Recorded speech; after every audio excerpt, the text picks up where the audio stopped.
se disparan los precios de la energía tras ataques a instalaciones en Medio Oriente. Hoy el mundo recibió una confirmación que muchos economistas llevaban semanas temiendo y que ningún gobierno quería escuchar en voz alta. El petróleo Brent rozó los $119 el barril esta mañana. El gas natural europeo subió más de un 6% en una sola sesión. Las acciones en Europa se desplomaron.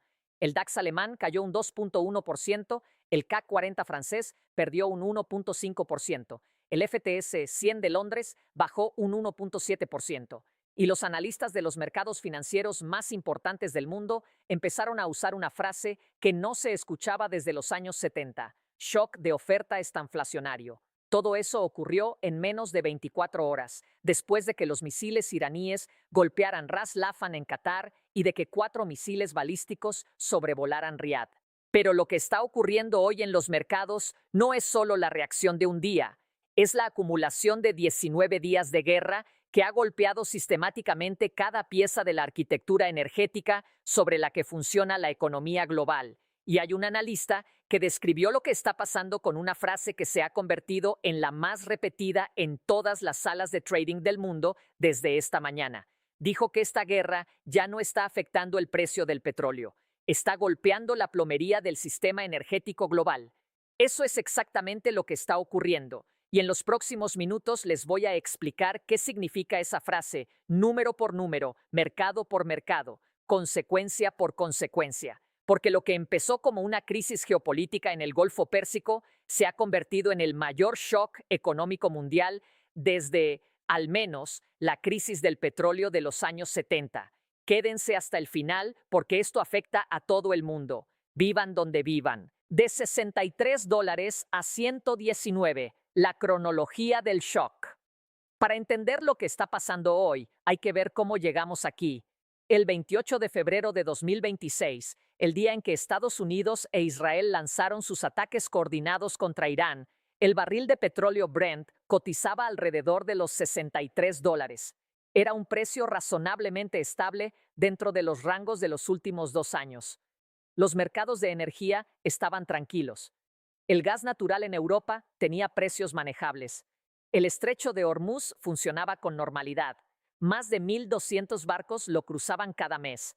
En las primeras 48 horas después del inicio de los ataques, el Brent subió entre un 10 y un 13% y llegó a rondar los 80 y $82 el barril.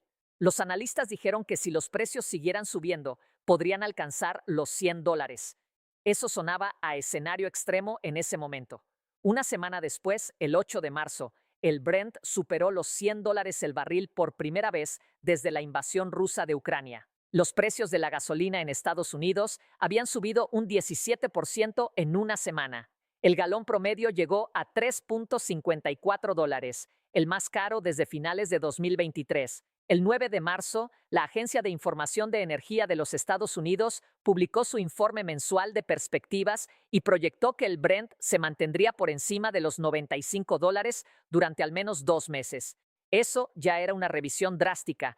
Ese mismo barril cerraba el 9 de marzo a $94, un 50% por encima del precio al inicio de la guerra. Y hoy, 19 de marzo, el Brent llegó a rozar los $119 el barril durante las operaciones de la mañana antes de ceder un poco. En menos de 3 semanas, el precio del petróleo casi se duplicó. Eso no es volatilidad de mercado. Eso es el mercado procesando una destrucción real de la oferta energética global. El estrecho de Hormuz. El número que lo explica todo. Hay un solo dato que resume mejor que cualquier otro lo que está ocurriendo con el sistema energético mundial. Un dato que los analistas de Lloyd's List Intelligence publicaron esta semana y que debería estar en todos los titulares, pero que en su mayoría está enterrado en notas técnicas. En marzo del año pasado, más de 1,200 barcos cruzaron el estrecho de Hormuz. En lo que va de marzo de este año, ese número es de 77. 77 barcos donde antes cruzaban más de 1,200. Una caída de más del 93% en el tráfico marítimo de la ruta energética más importante del planeta. A través del estrecho de Hormuz pasa aproximadamente el 20% de todo el petróleo que se consume en el mundo. Pasa también entre el 20 y el 25% de todo el gas natural licuado que se comercia globalmente. Esos no son porcentajes abstractos, son los barcos que llevan el combustible que calienta hogares en Europa, genera electricidad en Japón y mueve camiones en India. La Agencia Internacional de la Energía lo confirmó esta semana en su informe mensual del mercado petrolero. Proyecta que la oferta global de petróleo caerá 8 millones de barriles por día en marzo, 8 millones de barriles por día menos en el mercado mundial. Para ponerlo en perspectiva, eso es aproximadamente el equivalente a la producción total de petróleo de Arabia Saudita, el mayor exportador del mundo. Más de 3 millones de barriles por día de capacidad de refinación en la región ya cerraron por culpa de los ataques y la falta de salidas de exportación viables. Las exportaciones de productos refinados del Golfo Pérsico, que el año pasado eran de 3.3 millones de barriles diarios, están virtualmente paralizadas, y los únicos barcos que siguen cruzando el estrecho hoy son lo que los analistas llaman la flota fantasma. Barcos viejos, sin seguro adecuado, con propietarios poco identificables, vinculados en su mayoría a Rusia e Irán. Esa flota representa el 26% del tráfico actual. Los buques comerciales normales, los de las grandes navieras mundiales, no están cruzando, no porque no quieran, porque las aseguradoras se niegan a cubrirlos y los riesgos son demasiado altos. El gas, la crisis, que Europa aún no termina de procesar el petróleo, es el número que domina los titulares, pero el gas natural es donde el impacto más profundo y más duradero se está formando, y Europa es la región que más lo está sintiendo. Qatar produce aproximadamente una quinta parte de todo el gas natural licuado que se comercia en el mundo. Ese gas llega en forma líquida en los buques metaneros más grandes del planeta a puertos en Alemania, Francia, España, Italia, el Reino Unido, Japón, Corea del Sur y docenas de países más. Es el gas que reemplazó al gas ruso después de la guerra en Ucrania. Es el gas sobre el que Europa construyó su nueva seguridad energética. Qatar suspendió toda su producción de gas licuado el 2 de marzo después de que ataques iraníes de drones golpearan Ras Laffan y las instalaciones industriales de Mesaieed. El país es el segundo mayor exportador de GNL del mundo después de Estados Unidos, y cerró de golpe. Los precios del gas natural europeo casi se duplicaron en los días que siguieron. Antes de la guerra ya venían subiendo. Ahora están en niveles que no se habían visto desde la crisis energética de 2022, la peor que Europa vivió en décadas. Y hoy los daños en Ras Laffan por los misiles iraníes del miércoles hacen que nadie pueda proyectar con certeza cuándo vuelve la producción catarí a plena capacidad. Eso es exactamente el tipo de incertidumbre que los mercados de energía odian más que cualquier otra cosa. No el precio alto, la incertidumbre sobre cuándo termina. Arabia Saudita también pausó la producción en una de sus refinerías después de un ataque de drones. BlackRock, en su análisis de impacto publicado esta semana, fue directo. Se está materializando un shock de oferta sostenido. Y hay un buffer de apenas 10 a 14 días en la capacidad de los mercados de manejar esta interrupción antes de que las consecuencias se vuelvan estructurales. Los fertilizantes. El shock que nadie está cubriendo.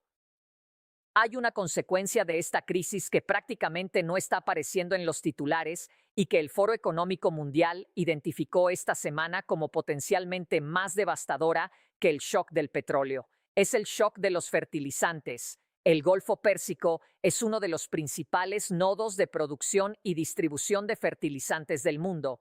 La urea, el amoníaco, el azufre y otros insumos para fertilizantes sintéticos se producen masivamente en la región y se exportan a través de las mismas rutas marítimas que ahora están interrumpidas. El estrecho de Hormuz no solo mueve petróleo, mueve los insumos que producen los alimentos del mundo. En el último mes, el precio de la urea, el fertilizante nitrogenado sintético más usado del planeta, subió aproximadamente un 30%. Los precios del aceite de soja alcanzaron el nivel más alto en más de 2 años, y el timing es absolutamente brutal, porque el hemisferio norte está entrando en la temporada de siembra de primavera ahora mismo. Los agricultores en Canadá, Brasil India y África subsahariana están tomando sus decisiones de compra de fertilizantes en este momento, contra un fondo de precios disparados e incertidumbre de suministro. Las consecuencias no se ven inmediatamente en los supermercados, se ven en los rendimientos de las cosechas dentro de 6 meses. Y como los fertilizantes nitrogenados sintéticos se producen mayoritariamente usando gas natural como materia prima, la interrupción en el suministro de gas del Medio Oriente también está afectando la producción de fertilizantes en plantas ubicadas fuera de la región. El shock energético se está convirtiendo en un shock alimentario con retraso. La gasolina en Estados Unidos y la aritmética política de Trump. Hay un elemento de esta crisis que tiene consecuencias políticas directas para la administración que lanzó la guerra. La gasolina en Estados Unidos. Al inicio de los ataques, el 28 de febrero, el galón promedio de gasolina en Estados Unidos costaba alrededor de $3.02. Una semana después ya estaba en $3.54, un aumento del 17% en 7 días. Según la Punto.IBARA, el club automovilístico que publica el precio promedio nacional de la gasolina, el precio superó los $4 por galón, el más alto desde finales de 2023. Eso tiene una consecuencia política muy directa. Las elecciones intermedias en Estados Unidos se acercan y el precio de la gasolina es el indicador económico que más influye en la percepción popular de la economía, más que las cifras de empleo, más que el PIB, más que la inflación medida en abstracto. El precio del galón en la gasolinera del barrio es lo que la gente ve cada vez que llena el tanque. Trump lanzó esta guerra prometiendo que sería rápida, decisiva y que haría más seguro al mundo. La gasolina por encima de $4 el galón, mientras los precios siguen subiendo, es una narrativa que ninguna declaración de victoria puede contrarrestar en las urnas. Al Jazeera lo planteó esta semana con una claridad que los medios americanos todavía evitan. La prolongación del conflicto representa una vulnerabilidad política para Trump de cara a las elecciones intermedias, con votantes sensibles a las facturas de energía y poco favorables a los enredos extranjeros. Eso explica en parte por qué Trump está presionando con tanta urgencia para que sus aliados vengan a ayudar con el estrecho de Hormuz. No es solo estrategia militar, es una desesperación por mostrar resultados económicos concretos antes de que el costo del conflicto empiece a definir el ciclo electoral. Ganadores y perdedores. En un mapa que se redibuja solo. Cada gran shock energético en la historia crea ganadores y perdedores. Y este no es diferente. Los ganadores más obvios son los productores de petróleo y gas que están fuera del radio de conflicto. Estados Unidos, que produce 13.6 millones de barriles diarios, según las proyecciones de la EIA para 2026, está aumentando producción.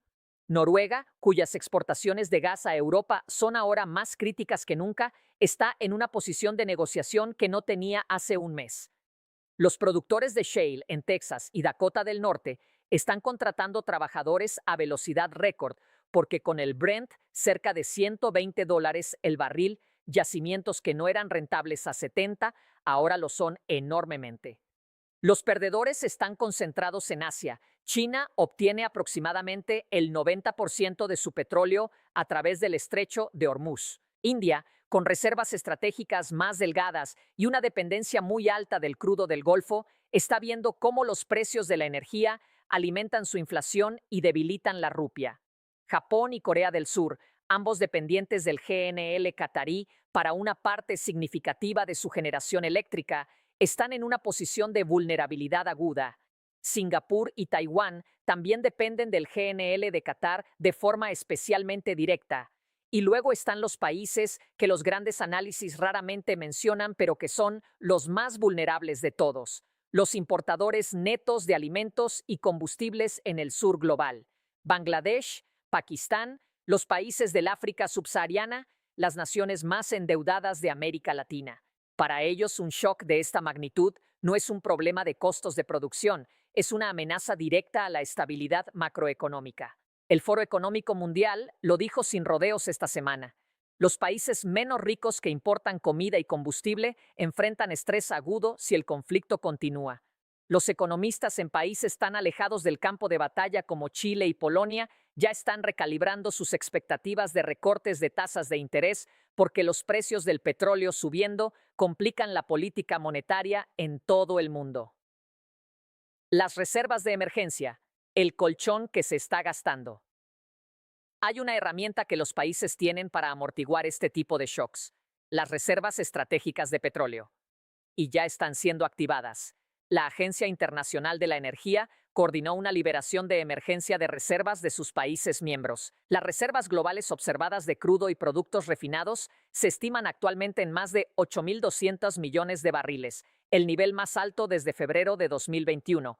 Eso es un colchón significativo, pero la propia agencia fue honesta sobre sus límites. La liberación coordinada de emergencia es un buffer significativo, pero en ausencia de una resolución rápida al conflicto, sigue siendo una medida provisional.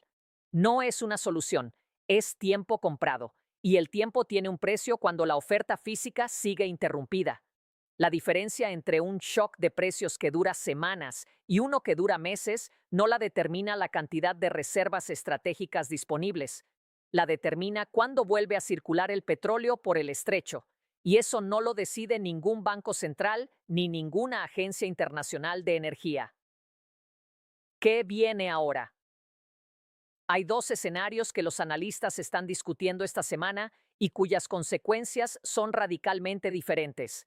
El primer escenario es una resolución relativamente rápida. Si en las próximas semanas hay algún tipo de acuerdo que permita reabrir el tráfico marítimo por el estrecho de Hormuz, el impacto energético, aunque ya está hecho, podría comenzar a revertirse en 1 o 2 meses. Los precios del petróleo bajarían desde sus picos. El GNL catarí retomaría operaciones gradualmente. Las reservas estratégicas habrían cumplido su función de puente. El segundo escenario es la prolongación. Si el conflicto se extiende sin resolución durante semanas o meses más, Tom Closa, el asesor de energía de Gulf Oil, describió lo que podría venir con una precisión que ningún operador de mercado quiere imaginar. Si el conflicto se derrama fuera del Golfo y comienza a atacar infraestructura energética en otras regiones, como una refinería en Rotterdam o una instalación en Estados Unidos, los precios podrían volverse absolutamente apocalípticos. No usó esa palabra como hipérbole, la usó como descripción técnica de un mercado que perdería completamente su capacidad de formación de precios racional. La Agencia Internacional de la Energía puso el umbral con más precisión. Si el estrecho de Hormuz permanece efectivamente cerrado para el tráfico comercial, los mercados tienen entre 10 y 14 días de buffer antes de que las consecuencias dejen de ser manejables con las herramientas disponibles. Ese colchón ya se está gastando. Los mercados de energía no son solo un termómetro económico, son el reloj de esta guerra. Cada punto que sube el Brent es un segundo más de presión sobre cada gobierno del mundo para que esto termine. Y el Brent está cerca de los $119 mientras hablamos. La pregunta que los analistas, los bancos centrales y los gobiernos están intentando responder esta noche es la misma que lleva 19 días sin respuesta. ¿Cuánto tiempo más puede el sistema energético global absorber este shock antes de que el daño deje de ser temporal y se vuelva permanente? Nadie tiene esa respuesta todavía. Pero el reloj lleva corriendo desde el 28 de febrero y no se detiene. Gracias por ver hasta el final. Díganme en los comentarios qué están viendo en sus países con los precios de la gasolina y el gas. ¿Ya lo están sintiendo en sus bolsillos? ¿O todavía no ha llegado? Quiero saberlo. Si quieren seguir al tanto de cada actualización importante de esta crisis en tiempo real, denle al me gusta, suscríbanse y activen la campana. Nos vemos en el siguiente.